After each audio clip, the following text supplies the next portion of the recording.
پھر اللہ تبارک و تعالیٰ نے اسے شہادت عطا فرمائی، وہ شہید ہو گیا۔ یا رسول اللہ صلی اللہ علیہ وسلم، آپ نے کل اعلان فرمایا ہے کہ احد کے لیے جانا ہے، اور رات ہی کو میرا بیٹا مجھے خواب میں ملا ہے،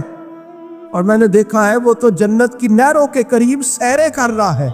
اور مجھے کہہ رہے ابا جی جلدی آ جائیں، یہاں مل کے رہیں گے، مل کے وقت گزاریں گے۔ یا رسول اللہ صلی اللہ علیہ وسلم، میں بے چین ہو گیا ہوں اس کے پاس جانے کے لیے۔ دعا فرمائے اللہ مجھے بھی شہادت عطا فرما دے، اللہ مجھے بھی شہادت دے دے۔ صحابہ کہتے ہیں اس کی عجیب، اس کا دعا کرانے کا، ہم نے تو دیکھا تھا لوگ دعا کرانے آتے ہیں کوئی مصیبت کے لیے، کوئی پریشانی کے لیے، کوئی آزمائش کے لیے، کوئی بیماری کے لیے۔ یہ مصطفیٰ کریم کے صحابہ کا بارگاہ خداوندی پر اعتماد، توحید باری تعالیٰ پر نظر، کہ وہ کہتے ہیں ہم تو اللہ کے لیے جان دینے کی دعا کرانے آئے، دعا کرے اللہ ہمیں اپنے رستے میں شہادت کی موت دے۔ صحابہ کہتے ہیں نبی پاک نے دعا فرمائی، پھر ہم نے حضور کی دعا کو قبول ہوتے بھی دیکھا، ہم نے اپنی آنکھوں سے مصطفیٰ کی دعا کو قبول ہوتے دیکھا، ہم نے جناب خزیمہ کو احد کے میدان میں شہید ہوتے دیکھا، اور میرے رسول پاک صلی اللہ علیہ وسلم کے صحابہ ان کی طرف دیکھتے تو رشک کرتے، فخر کرتے، کہتے دیکھو یہ وہ غلام ہے جو حضور سے دعا لے کر کے دنیا سے گیا۔ آج جو لوگوں کا مرنے کو دل نہیں کرتا، آج بڑی بڑی بلڈنگیں بناتے، بڑی بڑی عمارتیں کھڑی کرتے، بڑی بڑی جائیدادیں بناتے، ہر بینک میں اکاؤنٹ کھلواتے، سرمایہ پیسہ دنیا داری بناتے، تعلقات بناتے، سیاسی سماجی رشتے، دنیا داری کے جھوٹ کے ناطے۔ توحید باری تعالیٰ پر جب اعتماد ہوتا ہے تو انسان جس رشتے کو مضبوط کرنا چاہتا ہے وہ یا خدا کا رشتہ ہوتا ہے یا محمد مصطفیٰ کا رشتہ ہوتا ہے، باقی تو پھر اس کی توجہ ہٹ جاتی، باقی تو ہٹ جاتی ہے توجہ، پھر وہ یہ دیکھتا ہے کہ خدا رسول کے ساتھ رشتہ کس طرح مضبوط ہو سکتا ہے۔ میرے بھائی، توحید باری تعالیٰ اللہ کے رستے میں مرنے کا جذبہ دیتی ہے، راہ الہی میں نکلنے کا شوق پیدا کرتی ہے۔ اللہ تبارک و تعالیٰ کی توحید جب تو کامل طور پر مانتا ہے پھر تیرا آگے بڑھنے کو دل کرتا ہے۔ حضرت سیدنا انس بن مالک رضی اللہ تعالیٰ عنہ فرماتے، الترغیب والترہیب میں حدیث مبارکہ موجود ہے، فرماتے ہیں احد کے میدان میں یا اس کے علاوہ وہ ایسا موقع تھا کہ ایک صحابی حضور کی بارگاہ میں آئے، عرض کرنے لگے یا رسول اللہ صلی اللہ علیہ وسلم، ایک تو میں غریب ہوں، دوسرا میری شکل صورت خوبصورت نہیں، تیسرا میرے وجود سے بدبو نکلتی ہے، کوئی میرے قریب نہیں بیٹھتا، اگر میں اللہ کے رستے میں جہاد کروں، اپنی راہ خدا میں جان دے دوں تو بتائیے میرا رب مجھے کیا عطا کرے گا؟ تو نبی پاک نے فرمایا اگر تو شہید ہو گیا تو سارے دروازے کھل جائیں گے جنت کے، سیدھا جنت میں جائے گا۔ یقین کامل دیکھیے، احد کے میدان میں تلوار پکڑی، جہاد کیا، شہید ہو گئے۔ صحابہ کہتے ہیں نبی پاک اس کے سرانے آ کے کھڑے ہوئے، اور کیا خوبصورت جملے ارشاد فرمائے اللہ تبارک و تعالیٰ نے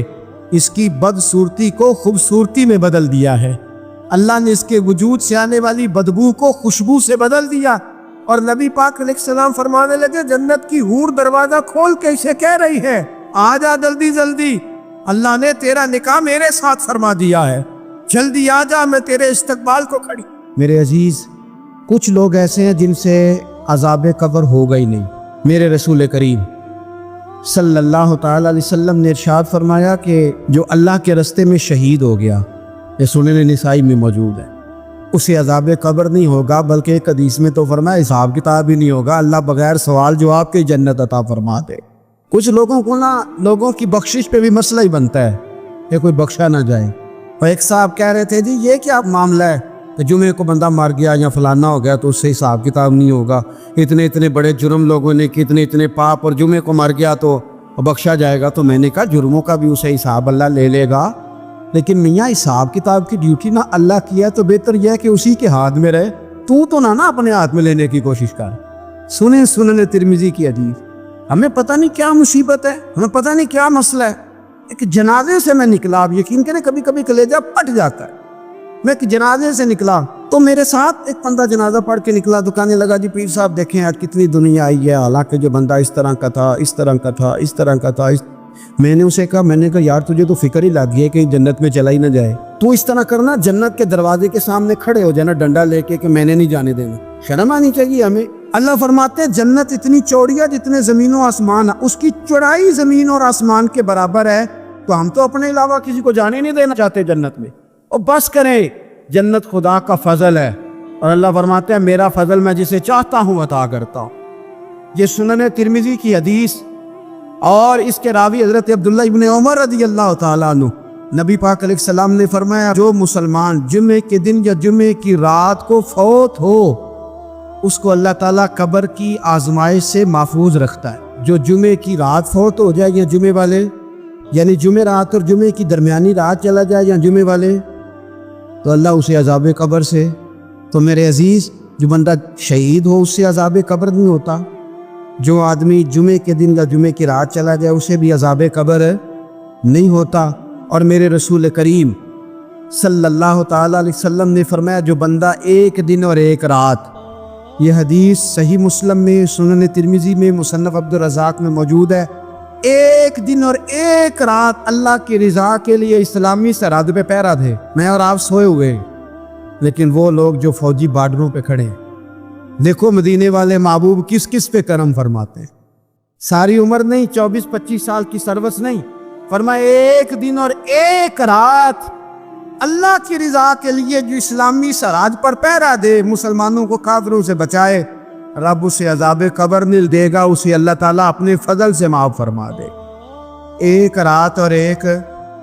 آپ کیا سمجھتے ہیں کہ ان فوجیوں کی کوئی چھوٹی شان ہے؟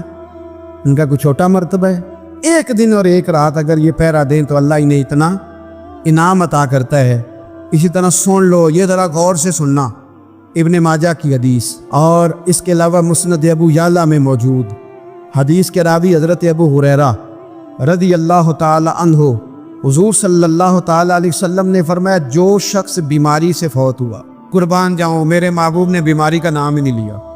فرمایا کوئی بھی بیماری ہو، فرمایا جو آدمی بیماری سے فوت ہوا اللہ اسے شہادت کی موت عطا فرمائے گا، اور وہ عذاب قبر سے اور قبر کے امتحان سے بھی محفوظ رہے گا، اور حضور فرماتے ہیں اس کو صبح اور شام جنت کے باغوں میں سے رزق دیا جائے گا۔ جو کسی بھی بیماری سے مرا، یہ لوگ بیماری سے مر رہے ہیں تو لوگوں نے اچھوت سمجھ رہے ہیں، اچھوت، یہ اچھوت نہیں ہے، اس لیے کہ لوارث نہیں، یہ خدا رسول کے ماننے والے ہیں، تم انہیں اچھوت کہہ رہے ہو، اور مدینے والے رسول انہیں شہید فرما رہے ہیں۔ حضور نے فرمایا جو بیماری سے مرے شہید ہے، وہ قبر کے عذاب سے محفوظ رہے گا، اور جنت کے باغوں میں سے اللہ رزق دے گا۔ لوگ کہتے ہیں دیکھو جی بڑا تانگ ہو کے دنیا سے گیا ہے، تو اس بندے کو بھی عذاب قبر نہیں ہوتا۔ اسی طرح جو بندہ سورہ ملک پڑھتا ہے، سنن ترمذی میں حضرت ابن عباس سے روایت ہے کہ حضور صلی اللہ علیہ وسلم کے ایک صحابی نے ایک جگہ خیمہ لگایا تو وہاں سورہ ملک پڑھنے کی آواز آتی، کوئی بندہ پڑھنے والا نظر نہیں آتا تھا۔ جب حضور کی بارگاہ میں عرض کیا تو فرمایا وہاں قبر تھی، اور قبر کے اندر بیٹھ کے میرا صحابی سورہ ملک کی تلاوت کر رہا۔ اگر ہمیں خسرہ نمبر یاد ہو جاتا ہے نا اپنی جگہ کا، اور ہمیں پتہ ہوتا ہے کہ میرے والا حصہ کتنے کروڑ کا ہے، اگر ساری کہانیاں ہمیں یاد ہوتی ہیں تو سورہ ملک بھی ہمیں یاد ہو سکتی ہے۔ موبائل پہ اس کو ریکارڈ کر لیں، پھر اس کو سنیں کبھی بھی سورہ ملک میں۔ اور ہمارے سلسلہ عالیہ میں تو سورہ ملک وظیفہ ہے، ہمارے الوظیفۃ الکریمہ میں اعلیٰ حضرت نے لکھا ہے کہ رات کو سورہ ملک اور سورہ یاسین کے بغیر سونا نہیں۔ سورہ ملک اتنی شاندار صورت ہے کہ نبی پاک صلی اللہ علیہ وسلم نے فرمایا یہ قیامت کے دن اللہ کی بارگاہ میں ناز سے جھگڑا کرے گی اور کہے گی اے اللہ یہاں تو میرے پڑھنے والے کو جنت عطا فرما، یا مجھے قرآن پاک سے علیحدہ کر دے، تو رب کریم پھر اپنے فضل سے پڑھنے والے کو جنت عطا کرے گی۔